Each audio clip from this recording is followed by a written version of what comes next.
All right, Math 2, we are starting Chapter 7, and look what we finally get to start. We get to start the Pythagorean theorem. And the converse, remember, is the, I want to say reciprocal almost, so you're flipping around if-then statements.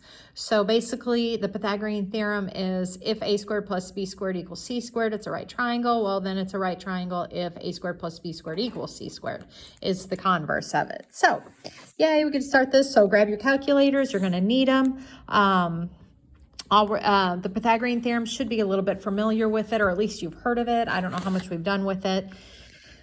But the Pythagorean theorem can only be used on a right triangle, and this is our Pythagorean theorem. It is a squared plus b squared equals c squared, and that is true of every right triangle where a and b are the legs and c is always the hypotenuse. So you will plug one in, or you'll be given two out of the three, you plug it in, and you simply solve the equation using basic math.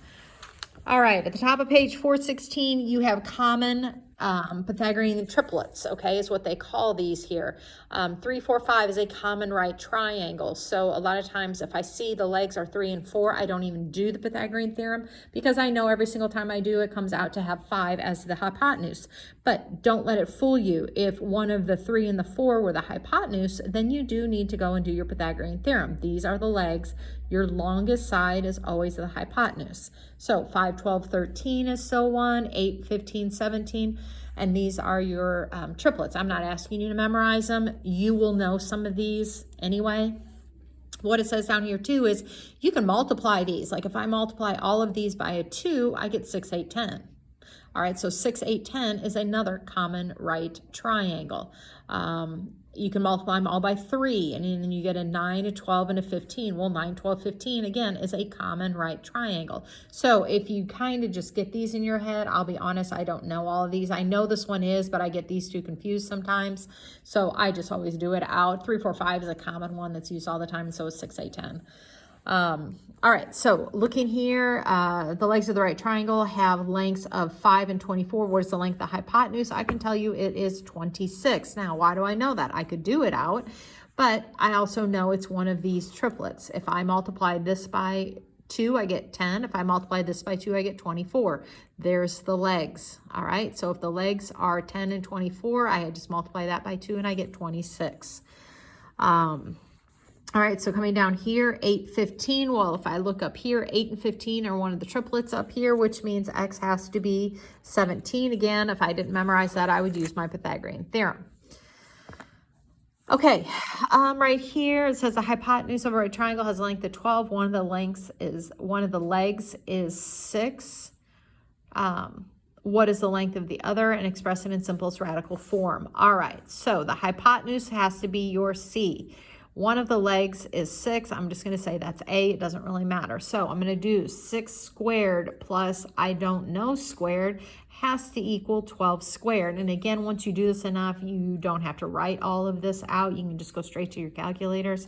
I'm squaring them both. To get B squared by itself, I subtract that 36 over. So I need to take 144 minus 36. So 144 minus 36 is 108. All right, and what we're going to do again to get rid of a square, use square root. So I need to do the square root of 108. Do not go to your calculator and do that. What we can do is go to our calculator and take 108 and start dividing it by perfect numbers. 108 is just 36 divided by 3.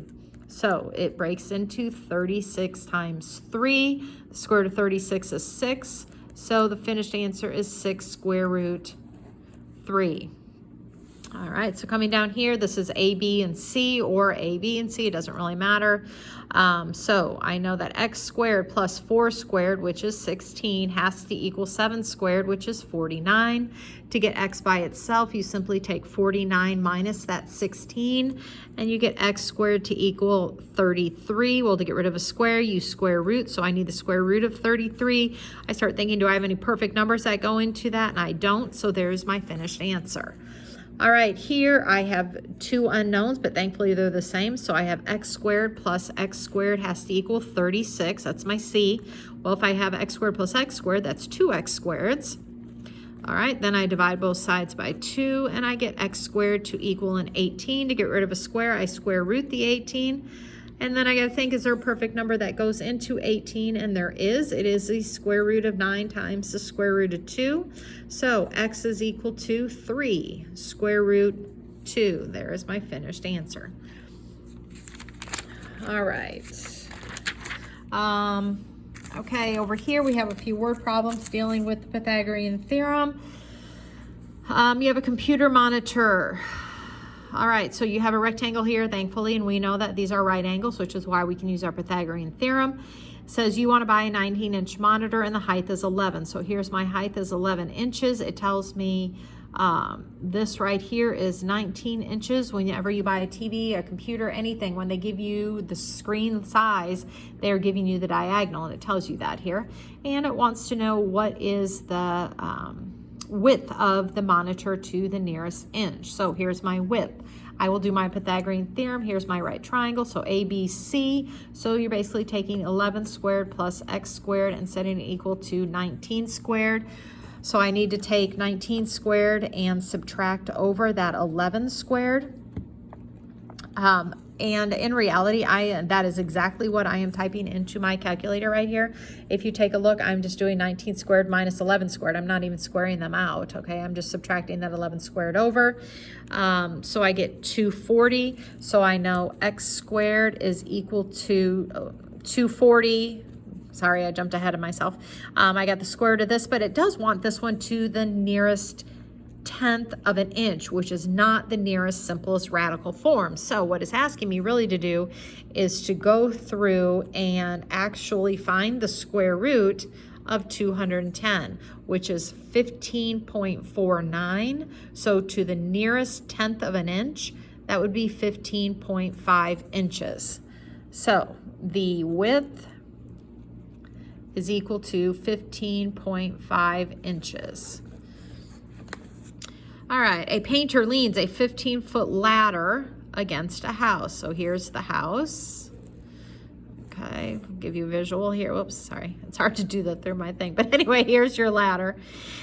It's leaning against the ground, and you have your nice little right triangle right here is the purpose of this. So you have a 15-foot ladder. The base of the ladder is 5 feet from the house, and the question is, how high on the house is this hitting? So what it really is asking you for is, what is that? There's your a squared, b squared, c squared. So x squared plus 5 squared has to equal 15 squared. So I'm going to subtract that 5 squared over. So I go to my calculator, I take 15 squared minus 5 squared, and I'm going to get this answer, and then I'm going to square root that answer because it's a word problem. All right, so I get 14.14, and it says to the nearest tenth of a foot. So the nearest tenth would be 14.1 feet. So it's going to hit at 14.1 feet up on the house. Okay, a walkway forms one diagonal of a square. Okay, so we have a square, so I know all the sides are the same, and the walkway is the diagonal, and it is 24 meters long, and it wants to know how long is one side of the playground. Well, since it's a square, I can use x and x. We kind of did this earlier. So you're going to have an x squared plus an x squared is equal to 24 squared. We'll add those together. You get 2x squareds. So I'm going to take 24 squared divided by 2. All right, and I get 288. Then to get rid of my square, I'm going to square root 288. So I'm going to go to my calculator here. I'm going to square 288, and I get 16.97. And the question is to the nearest meter. All right, so to the nearest meter, that's a whole number. So 17 would be my whole number. So each side would be about 17 meters. All right. The converse of the Pythagorean theorem, it just simply states, if I do the Pythagorean theorem and I do get a squared plus b squared to equal c squared, then it must be a right triangle. So you're just determining, is it a right triangle or not? Now, keep in mind when you're given 3 numbers, remember your c always has to be your biggest. So it doesn't matter what order they give them to you. You look at the biggest number as your c, the other 2 are your a and b. So here's what you're questioning. Is 16 squared plus 48 squared really 50 squared? And that's the question you are being you're wanting to know. So I go to my calculator. There's a lot of ways to do this. I'm going to take 16 squared plus 48 squared, and I get 2,560. And then I'm going to go over here and I'm going to square 50. I don't need my calculator for that. And you get this. So do these two things equal each other? No, they don't. So that cannot possibly be a right triangle.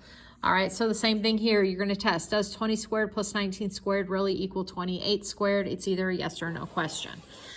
All right, down here, this is kind of based off of the hinge theorem down here, which we talked about before. Like the more something opens, the longer the side is across from it. That was our hinge theorem. So what this is saying is you can determine, well, if it's not a right triangle because the Pythagorean theorem doesn't really equal, you can tell whether it's acute or obtuse by the C.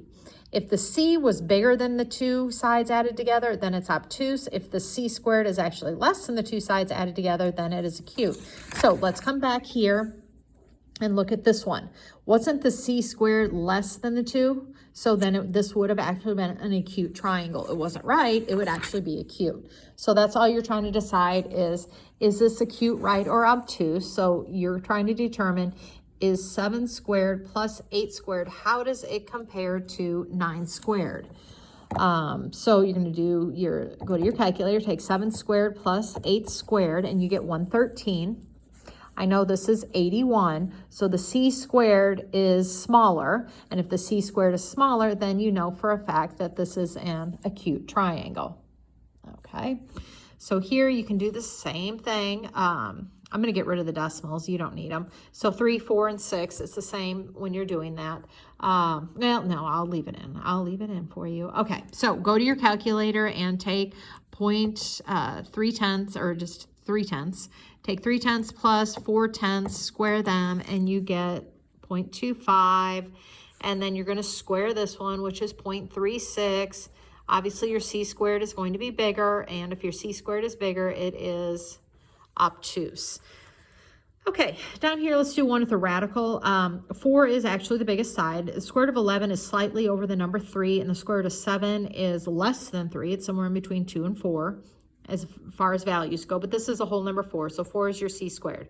So you have this squared plus this squared, and you're wanting to know how does it compare to 4 squared. Well, I know 4 squared is 16.